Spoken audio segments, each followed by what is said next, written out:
Again, assalamualaikum everybody. Ahmed Soussi here, CAIR-Arizona Civil Rights Director. Thank you so much for joining us in our bystander training, our bystander intervention training. Let me move this out the way so it's not blocking you guys. Today, we're going to be talking about bystander intervention training. And if you guys have any questions at all, feel free to message us. Right now, we're on Facebook Live as well as Zoom. But if you have questions when you watch this later, maybe on YouTube or anything like that, feel free to message us and we're always here to help. So let's get started. First question is, what is bystander intervention training? Well, what we're going to be learning today is how to safely help someone who is being harassed. And we all know when we see someone in trouble or we see someone who's being hurt or anything like that, we usually like to go in and help them. But there are techniques, I would say, or just things to remember when you interact in something like this, that not only protects you, but also helps the person who is being attacked.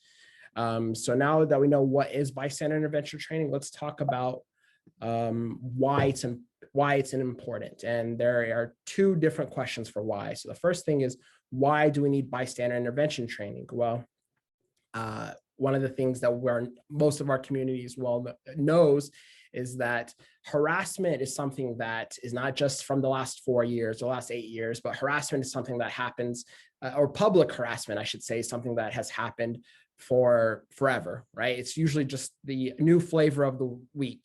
And we see it as Muslims, we see it as Arabs, and usually there's always some sort of anti-immigrant bias as well. And it's usually whoever is trying to come into America. So right now we have new Afghani arrivals, and one of the American ideals that I believe that we truly celebrate is the belief that we're a place to welcome refugees. But unfortunately, there are some here who don't believe in those ideals. And what they'll do is when they see someone who looks different or someone who they think is something and when they're really not, they'll attack them. And usually if you're going to be doing some sort of public harassment and actually telling someone to go back to their country, or just a random stranger, interacting that way, something is not going well with your own life. And that frustration leads to this explosion.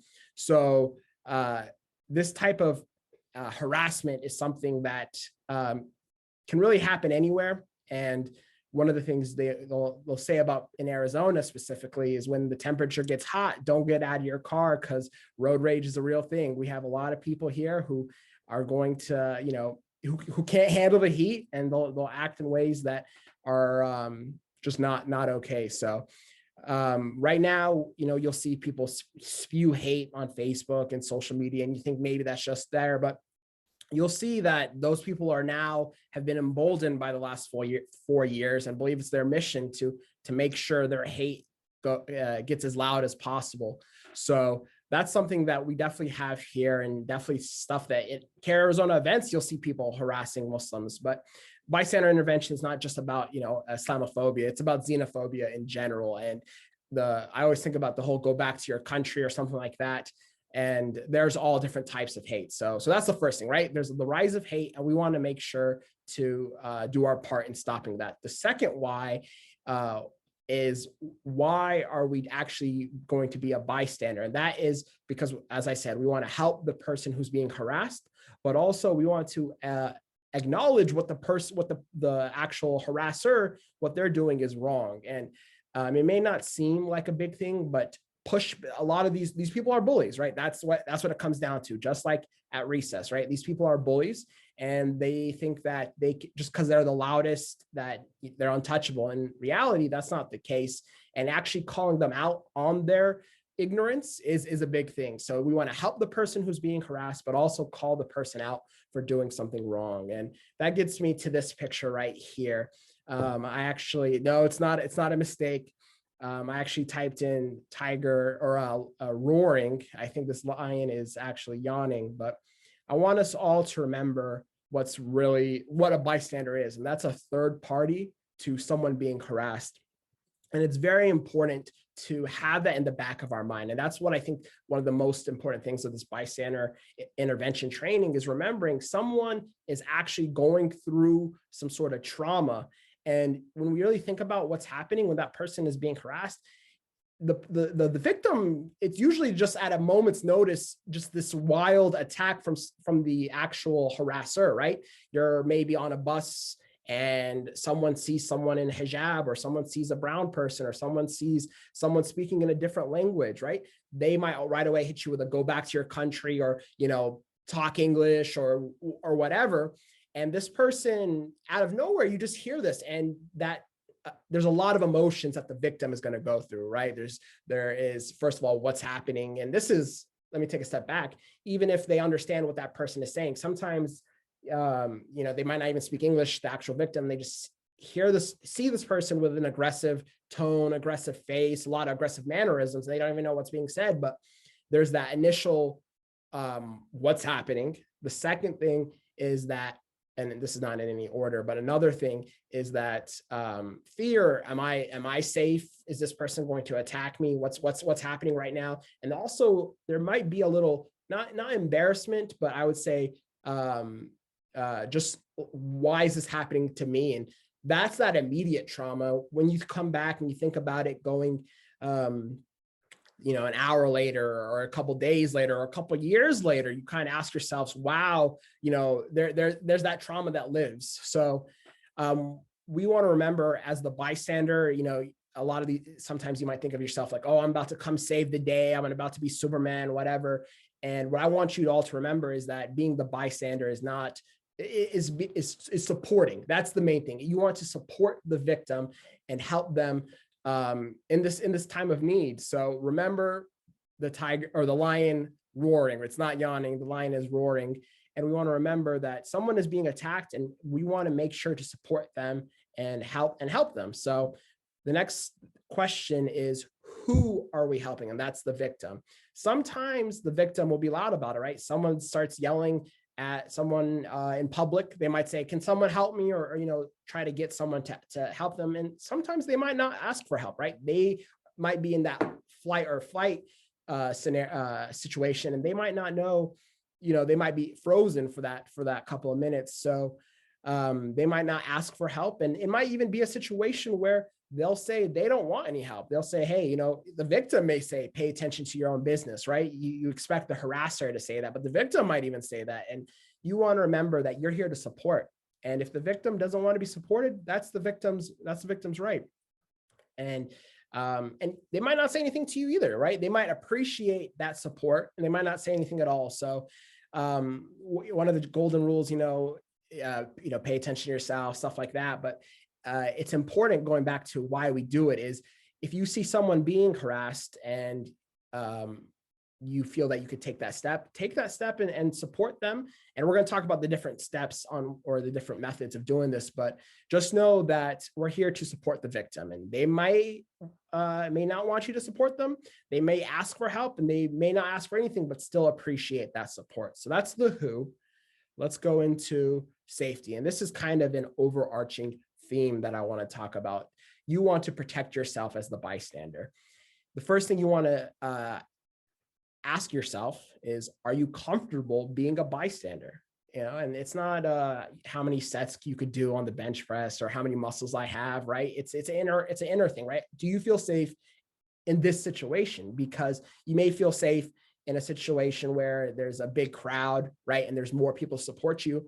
Maybe if you're by yourself at night, in a place in town where you don't want to be, maybe you don't feel that comfort of speaking out, and you want to protect yourself. And that's the most important thing, to protect yourself. And that goes to the second question, right? Do I need help to intervene? And that's what I'm talking about, being in a crowd. Maybe you want to help, but you feel that in this situation, you're going to need another person to support you. And you could ask someone, hey, let's go in here, a total stranger. And usually in a crowd, it becomes easier to stop someone from being harassed. But when it's, let's say, 3 people by themselves, that's really where it gets tough. And the other thing about safety is, if there's an emergency, call the authorities, right? If people are actually, if a harasser is actually engaging with a victim, you see violence, they're doing stuff like that, call the authorities. That's definitely number one, right? Don't engage, don't get into the fight and say, I'm going to beat this guy up for you or anything like that. Call the authorities. And one of the great things about bystander intervention training is how it has kind of integrated in our society. When you drive the bus there, or if you're on the light rail, you're on the bus, any type of public transportation, there's going to be some sort of authority type figure, right? And that might be the bus driver, but also, for example, I know in sporting events, they have a text line where you could text where you're sitting, text that there's an incident occurring, and security will come there, right? So even if you don't feel safe, if you're in the public, if you're in, let's say, Fry's grocery store, Fry's shopping center, grab a manager, say, hey, this person's harassing someone. And that's a great way of being a bystander in an emergency, right? And even if it's not an emergency and you feel that you're not comfortable, get someone to help you there. So safety is the most important thing. Just like construction workers are not going into the site without their hard hat, without their bright neon jacket. So we want to protect yourself. And if you do see some sort of emergency or some sort of physical violence, call the authorities and go from there. So now that we talked about safety, let's go on to the three. These aren't steps, but I'll just say three different methods that you could combine, that you could use one or another that help in the bystander intervention. So the first one is de-escalate, second one is document, and the third one is defend. Let's go to de-escalate. We want to de-escalate the situation. Going back to what I was saying about how hot it gets in Arizona, right? We say, hey, just drive off, don't get out of your car, don't deal with this person who cut you off, right? Because tensions are hot, tempers are boiling, and you want to make sure that you want to de-escalate the situation. So just like the dog relaxing in the woods, it actually looks like maybe a backyard, but we have that dog relaxing. And we want to de-escalate the situation. There are different ways to de-escalate in a bystander intervention training. You don't always have to actually engage with the harasser, right? You could remove the victim from the harassment. And that can be as easy as, let's go for the bus example, where you see someone being yelled at. You could tell the victim, hey, do you want to come sit next to me? Or, hey, do you want to get off at this next stop? Or basically, and when I say get off this next stop, let's cabin that for the next one. I kind of jumped ahead. I apologize for that, but removing the victim from the harassment. And as I said, that could be as easy as saying, would you like to come sit next to me? If you're in a group, right, and you go to, let's say, a store and someone's harassing you, you could just go to a different aisle. And that separation can help. The harasser may actually follow you, and that's where you definitely want to jump in with finding the manager or supervisor to be like, hey, this person's actually harassing us. And we'll talk about documentation and stuff like that. But you want to basically create that space, de-escalate the situation. The other part, what I was saying is, let's say it's two people, they're going to a restaurant and someone at the restaurant is calling them, bringing xenophobic comments, saying xenophobic comments. One way to de-escalate the situation is leaving that part of the restaurant, leaving the restaurant in total, getting your food to go. It's definitely a personal choice, right? Do you want to stay there and deal with that situation, or do you want to just de-escalate? And part of that de-escalation is on you always, right? If you're being harassed in a public place, definitely contact CAIR-AZ. I'll put the plug right there. We want to make sure that you're not being discriminated by the staff, or if you're being discriminated by another customer, we want to know how the grocery store, or in this case, the example is a restaurant, what they're doing, right? If they have notice of what's happening and they're not doing anything like that, CAIR-AZ definitely wants to be engaged. So de-escalation is one method. It's an easy method, and that's one of the reasons why I have it here first. It's so easy just to remove yourself from the situation, or if it's that third party, help them remove themselves. And in public transportation, that's the seat example. But if you're like at a store or grocery store, it's going to another place and bringing that distance. So de-escalation is a great way and a great method. Just remember the dog. The second thing is document. And we all have our cell phones. We've seen it all the time on Twitter or any social media, how viral these events are, by how viral some people will just start yelling and knocking down stuff. I think about the Target video and about the lady throwing the masks on the ground, right? We see all this crazy stuff happening and everyone has their cell phones, everything has that. And it's super important to document the harassment, because you never know what's going to happen, right? If there's actual an altercation that happens and the harasser tries to say that the victim attacked them, or the victim started it, something like that, you want to be able to have the documentation to show that really the harasser was the starting person, right? And you're the third party. You may not know you may not know the victim, but after the event, send the video to that person, share it with them so they have that proof, right? You might see them, let's say you're in downtown Phoenix, something happens. The victim's not going to remember, let's say 6 months later when they get served with a lawsuit for if they do get into a fight, oh, there was that one person who had a video. So definitely try to give them the video there. But when I talk about recording or documenting, one important thing to remember is you're here to help the victim, right? Support is the main thing. You're not trying to have your account go, you're not trying to have verification on your account, right? You're not trying to have such a viral video that the next tweet after it is, hey, go support my SoundCloud page or something like that. You're here to respect the victim, but also document what's occurring. So when you're, say, shooting the video, are you doing some sort of action scene where you have the film to the harasser, then flipping the screen to the victim, the harasser, victim? How are you respecting that person? And the victim may ask you, hey, I don't want this video posted. I don't want a video out there. Please delete it, something like that, right? And that's about respecting the victim. But you want to make sure that if you're recording, record the harasser, right? Have that camera on the harasser and get their actions, right? You're not trying to have the victim's emotional response. That's not what we're doing. So the main thing here is respect over an Oscar award, right? We're not trying to get nominated by the Oscars because of our short film. We're trying to document harassment. So documentation is very important. I believe this, yeah, so here we go, this little video with the iPhone. Everyone does it nowadays. We want to make sure that we document it. And the next thing is defend. And as the mama bear always protects her cub, we want to protect our community.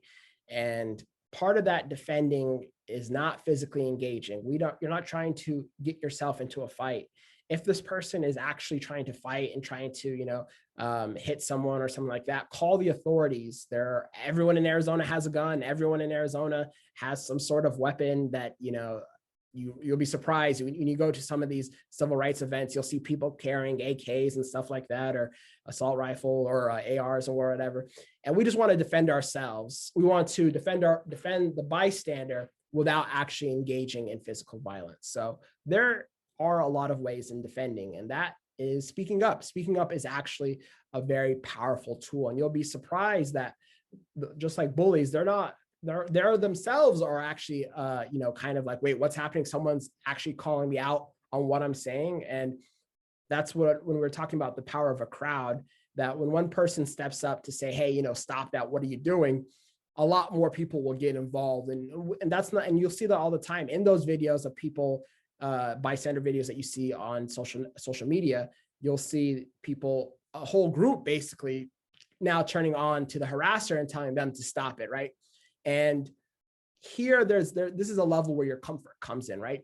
Once the situation is de-escalated, right? Once the harasser is away from the victim and you've acknowledged that what they're doing is wrong and for them to stop it, it might not be the most productive to continue to,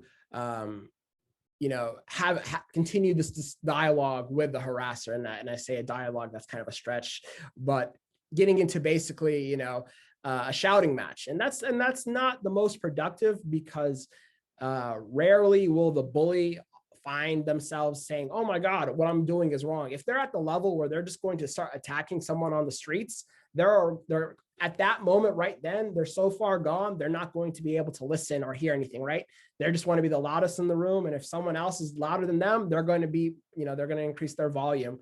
So I would say when it comes to speaking up, you want to, hey, listen, if it's at your comfort, you want to keep yelling, definitely do you, but you want to make sure that the most productive way for your own health, right? Then it becomes, once you're engaging with this person, your own trauma and your own stress is being involved too. So you want to defend them, de-escalate the situation. The thing about defending that's important, and usually if you're going to step in to a bystander situation, it's kind of what you're also, your heart's pumping. You may not be able to remember everything, but you want to respect the victim. And I always go back to an example with Senator John McCain, the example of the lady talking about President Obama. He's a Muslim, they're terrorists, and Senator John McCain's response was, "Oh, he's a good man." And I don't think that John McCain had, I know, I don't think John McCain had any ill will against Muslims, but when you say that President Obama, oh, no, he's a good man, is it to say that Muslims aren't good men? And that's not obviously what he was trying to say, but it's still, that's what came out, right? And people always look at that like, oh, wow, look what he did. And when people are spewing out hate, you don't want to respond to that hate with something that also attacks the actual victim, right? You're a stranger to that victim. And yes, it's definitely true that support that you have by stepping in, you are supporting that victim, and that victim definitely will appreciate it. And because you could feel alone at that moment, but when you see your community step up, it really gives you strength. But you just don't want to be thrown back on the ground by someone saying an attack just to you, right? So that's where I would say, after you stop someone from it, you may not want to continue going on with geopolitical politics or whatever the xenophobia stems from. You don't want it to attack the victim. So we have, to recap, de-escalate. That's definitely, you want to de-escalate the situation. We want to document the hate that's occurring. And we also want to defend. And as a community, we're only as strong as our weakest link. And that's not to say, anyone's weak, but if we allow this hate to spew, then we're not a strong community. And part of it is acknowledgement. And there are different ways to acknowledge someone that, hey, right now you're being a bully, you need to stop it. And I'm not saying they'll listen, but to protect someone from an event like this is very important. It speaks to what type of community we are. So I want to give a shout out.